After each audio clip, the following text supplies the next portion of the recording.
Andijon viloyati Asaka tumanining Sohibkor va Yangi Hayot massivlarida 190 gektar maydondagi qir-adirlik va yaylov yerlarini o'zlashtirib, tokzorlar tashkil etish rejalashtirilgan bo'lib, hozirda 110 gektar maydonga uzumning avatar navli ko'chatlari qadaldi.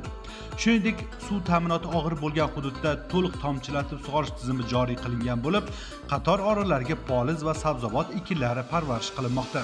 Qolgan 80 gektar maydonga joriy yilning kuz oylarida ko'chat ekish ishlari amalga oshiriladi.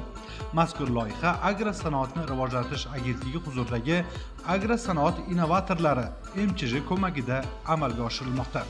Aynan hududning noyob iqlim sharoiti yer maydonlari uzumning avatar naviga mos keldi. Ushbu navning vatani Kaliforniya bo'lib, ko'chatlari qurg'oqchilikka chidamli hisoblanadi.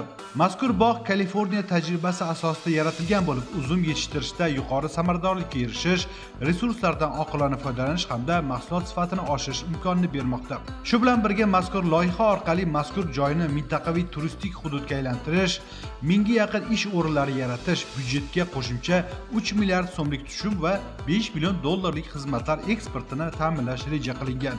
Bu yerda 4 ta kapsula usulda barpo etilgan dam olish maskani va 5 ta zamonaviy jihozlangan o'tov tipidagi mehmon uylari, agroturizm majmuasi, gullar bog'i, archazor, 30 gektardan iborat manzarali daraxtzorlar va bitta oilaviy restoran tashkil qilinadi. Shuningdek, zipline 2 kilometr uzunlikdagi dor yo'li va turli xil attraksionlar dam oluvchilarga xizmat ko'rsatadi. Loyiha 2026-yilda to'liq quvvatda ishga tushiriladi.